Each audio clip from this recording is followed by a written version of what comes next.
ہماری تقاریب، ہمارے جو سوشل ایونٹس ہیں، یہ ہماری سوسائٹی کو ڈپکٹ کرتا ہے نا. ہمیں پتہ چلتا ہے کہ سوسائٹی کس نہج پہ جا رہی ہے. تو پہلی بات تو یہ ہے کہ اگر جنرلی ہم دیکھیں تو کنزیومر سوسائٹی ہے،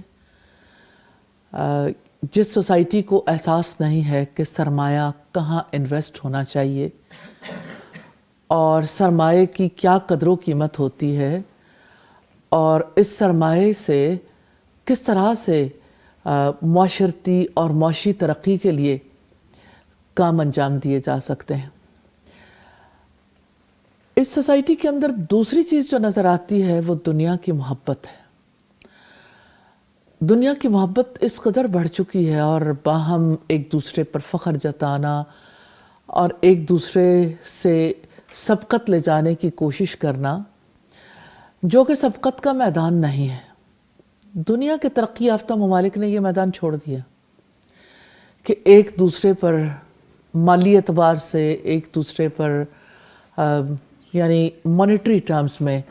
فخر جتانے کا معاملہ کیا جائے. تیسری اہم بات یہ ہے سوسائٹی کے ریفرنس سے کہ اللہ سبحانہ تعالیٰ کے ساتھ جو کنیکشن ہے وہ بہت ویک ہوتا جا رہا ہے، اور اس کے ویک ہونے کی وجہ سے جو امپیکٹ ہے سوسائٹی کے اوپر، یعنی جہاں ایمان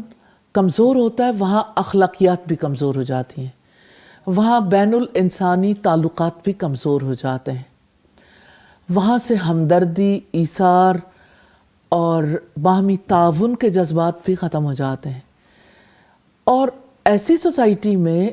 خصوصی طور پر جو تبدیلی آتی ہے وہ یہ کہ طبقاتی کشمکش شروع ہو جاتی ہے.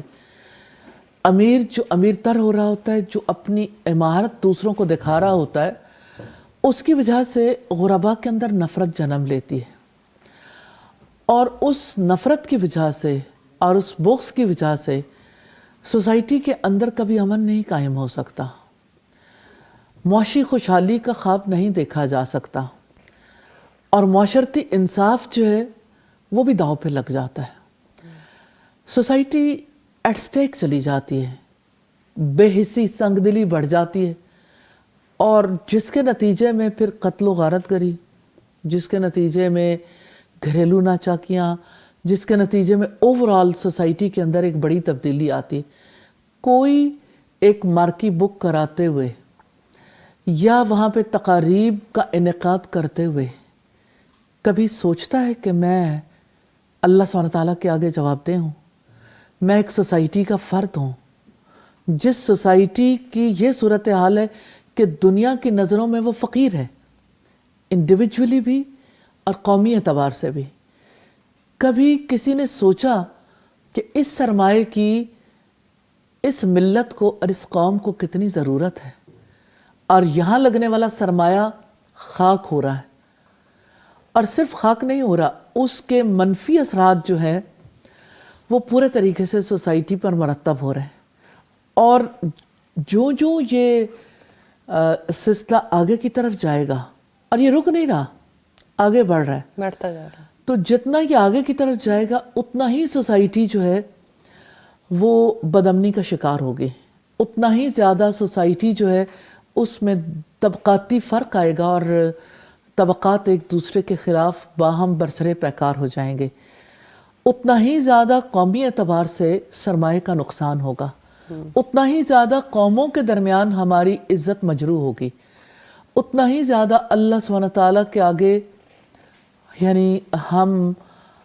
مجرم کی حیثیت سے پیش ہوں گے. سادہ آپ نے شروع میں ایک بات کہی کہ سبقت لے جانا چاہتے ہیں. اچھا، قرآن بھی ذکر کرتا ہے، یعنی انسان کی جبلت میں تو ہے وہ کہیں سبقت لے جانا چاہتا ہے، اور پھر اللہ تعالیٰ نے مقابلے کا میدان بھی دیا. شاید ہم نے اپنا مقابلے کا میدان بدل دیا. اس میں کوئی شک نہیں ہے. بات یہ ہے کہ مقابلے کا میدان کسی کے لیے کس اعتبار سے طے پاتا ہے. یا تو کوئی خود طے کرے گا، یا اس کو بنانے والا طے کرے گا، یا سوسائٹی طے کرے گی. اس وقت جو صورتحال ہے مسابقت کے میدان کی، یہ یعنی انسان خود طے کر رہے ہیں نا. اور